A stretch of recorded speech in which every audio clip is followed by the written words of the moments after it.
Plain क्रॅशबद्दल नाही म्हणजे उच्चस्तरीय चौकशीची मागणी केली नाही ना. तर त्या संदर्भात बोललो ना, काल बोलले कालही बोललो, आधी बोललो, वारंवार तो नाही काही विषय वेगळा असेल तर विचारा, शेतकऱ्यांचा असेल किंवा बाकी काही गोष्ट असेल. सर, धान खरेदी लिमिट अद्यापही वाढलेली नाही, शेतकऱ्यांचं धान ची खरेदी होत नाही आणि बोनसचाही मुद्दा रखडलेला आहे. काय सांगाल? नाही, असं आहे की आपल्या भंडारा गोंदिया जिल्ह्यामध्ये आणि पूर्व विदर्भामध्ये धानाची शेती प्रामुख्यानं आपण करत आहोत. त्याची मात्रा यंदा उत्पादन जास्त झालेलं आहे आणि जे आपण 10 लाख मेट्रिक टन महाराष्ट्र सरकारने जे कोटा सुरुवातीला मागितला होता ते मागच्या रेकॉर्डप्रमाणेच मागितला होता आणि ते केंद्र सरकारने मान्य केला होता. आता यंदा आपल्याकडे धान उत्पादन जास्त झाल्यामुळे आणि सरकार जे भाव आहे हमी भाव ते मार्केट रेटपेक्षा जास्त असल्यामुळे शेतकऱ्यांनी माल शासकीय खरेदीसाठी जास्त भर दिलेला आहे.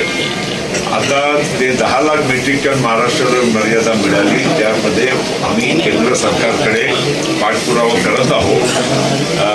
महाराष्ट्र सरकारने पण अधिकृतपणे पत्र पाठवून ती लिमिट मर्यादा वाढवण्यासाठी पण विनंती केली आहे आणि मी केंद्रीय मंत्री जे प्रल्हाद जोशी ज्या विभागाचे आहेत त्यांच्याशी मी सतत माझ्या संपर्कात आहे आणि मला खात्री आहे की काही ना काही यामध्ये सरकार मर्यादा वाढवून देतील. प्रश्न असा नाही आहे की महाराष्ट्राचा, पूर्ण देशामध्ये यंदा धान उत्पादन जास्त झालेलं आहे आणि शासकीय गोडाऊनमध्ये साठा करण्यासुद्धा जागा नाही. ही अडचणमुळे केंद्र सरकार थोडं यामध्ये स्लो आहे, पण मला विश्वास आहे की थोडाफार अजून पाठपुरावा करून आपण ही मर्यादा वाढवून घेऊ.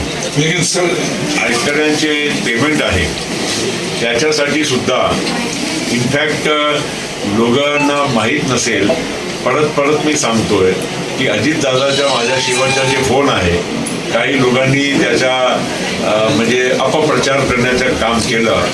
माझा फोन मोबाईलवरनं दिल्लीवरनं मी केला. मला माहीत नव्हतं अजितदादा कोणत्या शहरामध्ये आहे. फक्त मी त्यांच्या लक्षात आणून द्यायला इच्छित होतो की आमच्या या पूर्व विदर्भाच्या शेतकऱ्यांचे धान जे शासकीय धान खरेदी झाली आहे त्याचे चुकारे पेंडिंग आहे आणि खूप दिवस झाले आणि त्यामुळे त्यांनी लवकरात लवकर ते पेमेंट काढावे ही माझी त्यांना सूचना होती आणि त्याप्रमाणे त्यांनी पुढची कारवाई काय केली मला माहीत नाही.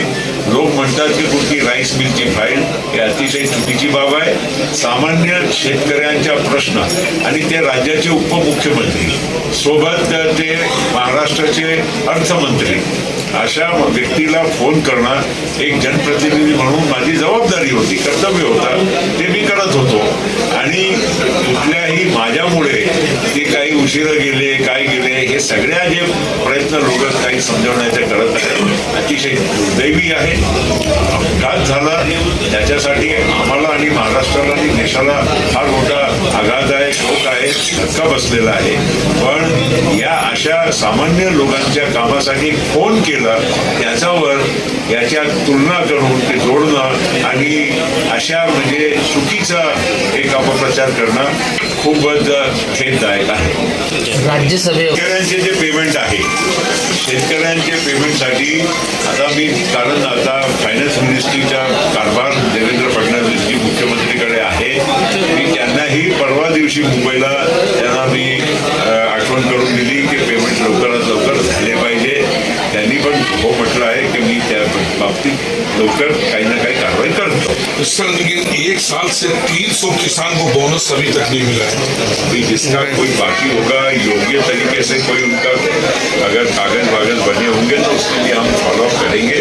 किसानों का कोई भी नुकसान नहीं होना चाहिए, ये सरकार की भी प्राथमिकता है और हम जनप्रतिनिधियों की भी प्राथमिकता है. सर, सत्ताधारी नेते म्हणतात की रोहित पवार यांनी पत्रकार परिषद घेऊन आरोप करण्यापेक्षा पुरावे यंत्रणेपुढे मांडावे. भुजबळांनी मराठा आणि ओबीसी यावर मोर्चा करण्याऐवजी ऐवजी सत्याचं चर्चा करावी अशा पद्धतीचं हे तर्क योग्य मानायचं का? मी असं काही कुठल्याही गोष्टीचे मला माहीत नाही, ते काय भाष्य करणार नाही. आणि जे काही असेल सत्य समोर आला पाहिजे, चौकशी पूर्णपणे झाली पाहिजे, निष्पक्ष झाली पाहिजे.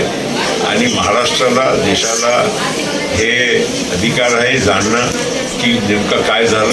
परिवारचं तर नुकसान झालेलंच आहे, पण महाराष्ट्राचं आणि देशाचंही फार मोठं नुकसान दादा गेल्यामुळे झालं आहे.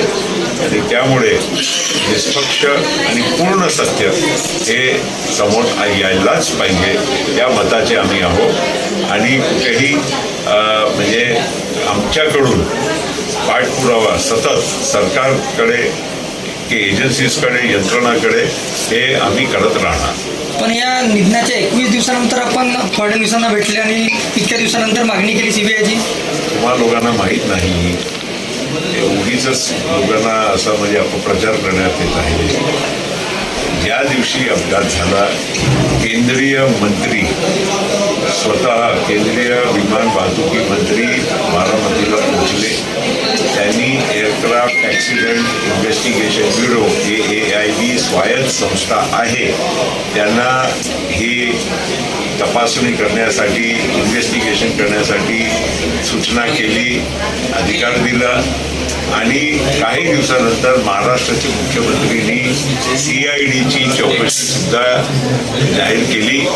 आणि त्यामुळे ही यंत्रणा दोन्ही कामाला लागली होती. परत आम्हालाही काही असं वाटलं की अधिक काही जाणकारी असू शकते की बाहेरची मोठी एजन्सी CBI सारखी, ते कारण इतर राज्याच्या किंवा देशाच्या किंवा बाहेरच्या देशाच्या पण संबंध असू शकते. आणि त्यामुळे आम्ही CBIची मागणी केली.